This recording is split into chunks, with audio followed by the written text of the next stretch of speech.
Hello, dear students. Today I am going to talk about revolts and rebellions which occurred during Mughal regime. Before we actually delve deeper into this, let us all understand that revolts and rebellions were not peculiar to Mughal regime. These are actually part and parcel of all sorts of political regimes. So this is not an exceptional case. So this is very important for all of us to understand. So this is not a standalone case. So in this light, let us talk about revolts. What is actually a revolt about? Revolts are primarily manifestation of prevalent dissatisfaction, which may be of any kind: political, economic, social tensions. So, the tensions and dissatisfactions and disaffected section of the society, they very often raise the banner of revolt whenever they get suitable opportunity. So, this is what had happened during Mughal regime too. So, all the way from the the period of Babur onwards, especially from Jahangir, Shah Jahan, and Aurangzeb's time was height of revolts, which ended up taking a great deal of Aurangzeb's energy, and these revolts eventually turned out to be one of the causes of decline of such a massive empire that is Mughal Empire, because the location of these disturbances were not at one particular place. These were all scattered in different directions. So paying equal attention with equal amount of energy was not practical for any regime. So this all happened to consume a great deal of resources of Aurangzeb. So let us talk about one very good example which must be brought to the notice of everyone. That is a revolt in area uh, which is basically part of the Aligarh and Saharanpur and this Agra, the entire this Agra, Aligarh, and Saharanpur, these all places. So these all places were actually occupied by a particular caste, and that caste was peasantry. So they were more into farming community. These were Jats by caste, and they at one point of time became highly troublesome, not only for the Mughal Empire, also for anyone passing from these routes. So these two routes are very important for you to understand.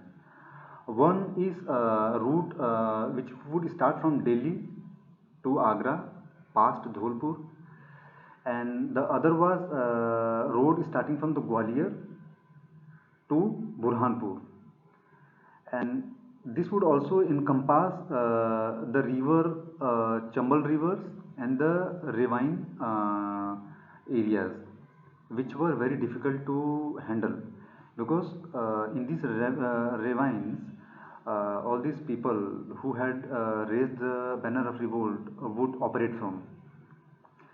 uh, so in one way or other way, it was a kind of guerrilla war which would be conducted from this ravine area, and these two routes became ill famous for this banditry group.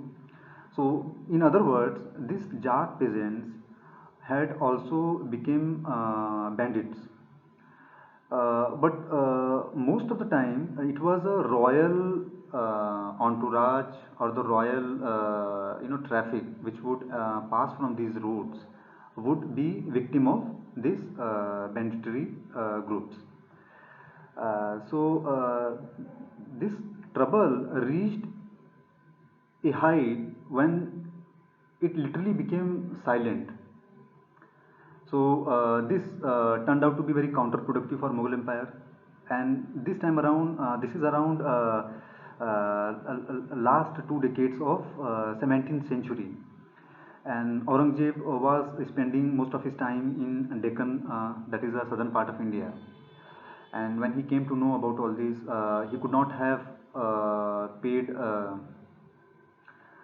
He could not have afforded to ignore this entire trouble, which was becoming very problematic for the Mughal Empire. It was setting a very wrong precedent, and Aurangzeb was known for suppressing all sorts of problems, and leaving this problem unresolved was actually going to set a very daunting example for the other people who were likely to raise the banner of revolt. So Aurangzeb did not want this to become a common precedent for the entire empire. So he took the call, and uh, 1686 is when he sent one Turani Amir, that is Agar Khan, to take control of, to take stock of the situation.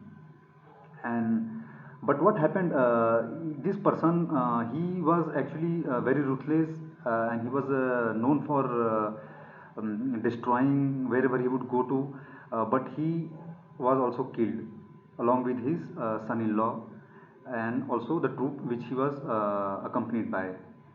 And the leadership which was provided to this Jat peasantry and the banditry, it was provided by a very famous name, that is a Raja Ram. Raja Ram continued to be a leading figure when it comes to revolt from this belt of India. So you must all remember this name, Raja Ram. And he posed a serious challenge to Aurangzeb, and it did not. Aurangzeb could not resolve this in one go. He had to later on send his very own grandson, whose name is Bidar Bakht. Bidar Bakht actually also tried to take control of this community and the region, but sooner he was also exhausted. Then later on, governor of Punjab, whose name is Mahabat Khan, he was sent, and he managed to besiege the fort which was lying in Sikandar, and he managed to give a tough fight to this Jat peasantry, but it all resulted in casualties, high number of casualties on both sides. So it all actually resulted in a kind of draw. So neither of the sides won. Another thing, before I proceed to discuss, let us talk about what is it which infuriated, which angered Aurangzeb. These Jat peasants, along with this Rajaram and other leaders, they disturbed Aurangzeb by defiling and desecrating the Akbar's tomb, which was in Sikandar. So they dug the tomb of Akbar, and they defiled it, they burned the remains of it. So this all amounted to great degree of disrespect for the Aurangzeb, and also grandparents, the forefathers of the Aurangzeb. So this insult was something which Aurangzeb could not metabolize, and it was very natural on his part to react. Eventually, he took a serious note of it, and later on, Raja Ram was killed, and he was killed by a Mughal musketeer. After he was killed, the Sinsini, which was the stronghold of Raja Ram and this Jat peasantry, was going to fall to Mughal troops, but still Mughal could not manage to take hold of Sinsini. That was the stronghold. But after Raja Ram was killed, it was difficult for Jat peasantry to sustain their hold on this Cincinnati, this stronghold. Later on, Rajaram's nephew, whose name is Chudaman, hmm, Chudaram, he was very famous after Rajaram. So he filled in the gap which was created after Rajaram Rai had died, and he tried to sustain the same degree of resistance. However, uh, he also died, and this struggle went on in future too. So, disregarding the resistance and counter resistance, you must all remember that revolts and the study of revolts constitute a very important part of any political regime, and you must try to understand other aspects of the regime through studying the series of revolts which usually take place under any political regime, because they talk a lot about socio-economic and political conditions. Okay, I think that is it. You hear this lecture and try to grasp the social and political and economic meaning of it. And that's it. Thank you very much.